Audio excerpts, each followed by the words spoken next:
Final Justice Episode 1 is a tactical multiplayer first-person shooter in which the players can step into the shoes of terrorists belonging to the subversive group Terror Resistance Unity (TRU) or the Special International Department High Impact Defense Reaction Army (HYDRA) in true Tom Clancy style. The terrorist's job is, of course, to cause destabilization and destruction. The special unit, obviously, is to stop them. The game was released in 2002 by means of the first digital delivery channels of the Leader Portal, the top Italian distributor. It represented an innovation in the way video games were perceived when downloadable extras were not yet being used. Because of this, it had to be very light in order to be endorsed by the greater part of the PC's configurations of the time. The total weight is less than 100 megabytes, which required a huge effort in terms of compressing the information. This is the first episode of a series of light products sold at competitive prices which are also expendable.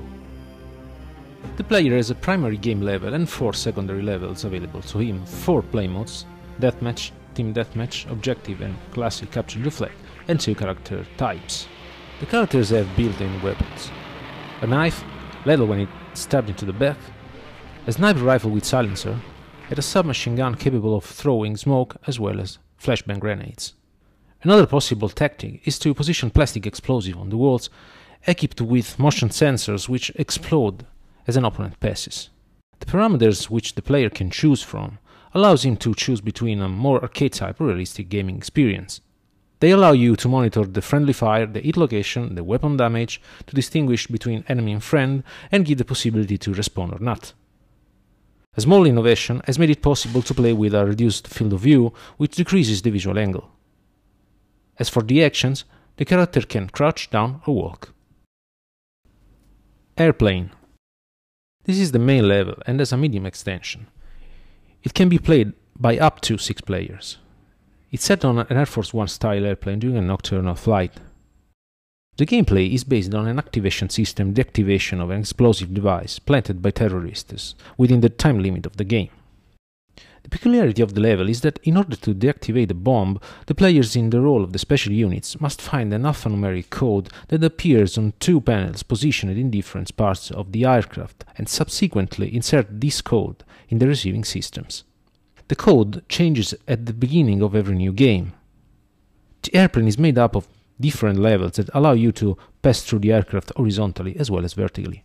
As it's not a commercial aircraft, in fact, there are many services areas, such as a soundproofed meeting room, a red room, a kitchen, and so on. Oscillations of the camera signal that the aircraft is experiencing some turbulence, which occasionally causes the players to have trouble aiming and contribute to the feeling of the precariousness of the means of transport. The play modes available are Objective, Deathmatch and Team Deathmatch. An amusing fact regarding this level is that recently, in Call of Duty Modern Warfare by Infinity Ward, we find something very close in 1 mile high level, also set on an airplane in flight with very similar structure. Power Plant. This level has a small extension and can be played by up to 6 players. It has a simple structure centered in a circular room connected by upper and lateral corridors with various ambush points. The point for the placement deactivation of the bomb is below the central room in the turbine room. This room is articulated with various rings of columns, which makes gameplay view extremely obstructed and hinders camping for the explosive device. The possible play modes are Objective, Deathmatch, Team Deathmatch, and Capture the Flag. Border. This level has a medium extension and can be played by up to 6 players. It's set on the border of the 2 Koreas, which ideally justifies the mirrored structure connected in the center by a bridge. The level structure was studied essentially with a view to the use of Capture the Flag and objectives, which can be found under the bridge, in an area that can only be minimally covered from above. The activation-deactivation point of the bomb is visible only from the scaffolding that rises up out of the river. Underneath the bridge, there are in fact various entry points from the site, which allow the players to move their characters, either partially hidden by the water filtering across a small dam or without cover by way of the scaffolding.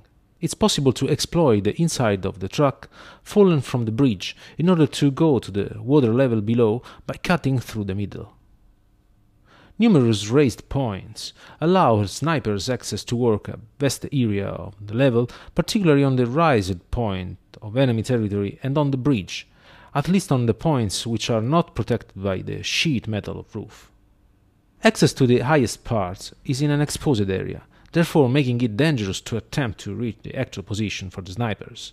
Numerous sandbags scattered around the level guarantee points with cover among which to move oneself in the open areas, which make up a large part of the area of the bridge and of the river below. The possible play modes are Objective, Deathmatch, Team Deathmatch, and Capture the Flag. Hangar. This level has a medium extension and can be played by up to 6 players. It's made up of a wide open space divided into 2 rooms of different sizes, a raised walkway which goes all the way around the main room and part of the second room. There's an underground maze of passages that allow for a safe crossing of the open areas.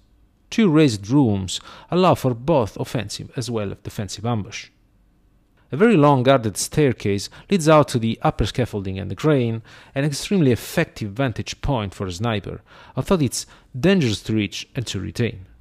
The bomb is found between the internal bay of the B-2 stealth bomber in a well-covered position, but just as difficult to retain without adequate support. In fact, in order to reach it, it's necessary to, while crouching down, a position which causes one to move slowly, and therefore it becomes very dangerous if the player ends up in the viewfinder of a well-positioned sniper. The possible play modes here are Objective, Deathmatch, and Team Deathmatch. VR Advanced Training. This level has a reduced extension and can be played by up to 6 players. It's a virtual training level in which the players can fight each other, unlike from the training level where they go against the bots. Here, the primary colors are used to visually separate environments. It has a mirror structure made up of primitive solids, and it has high trenches, ground-level areas, and some covered tunnels. Explosive barrels are positioned along the much-traveled trajectories, which explode if hit or bumped into, provoking major damage in a wide area. The possible play modes are Capture the Flag, Deathmatch, and Team Deathmatch. Training. This level is built on a structure of the airplane level and is faithfully reconstruction in the wood and sheet metal used by Air Force inside the hangar. While maintaining the same geometry, the training is based on the presence of sentry robot soldiers that lift themselves up from their armor-plated base every 5 seconds and remain on the alert for the same amount of time. Player must cover the indicated route, avoiding and eliminating these guards within the time limits. The game shows a score list of the best recruits based on the time and the number of guards defeated.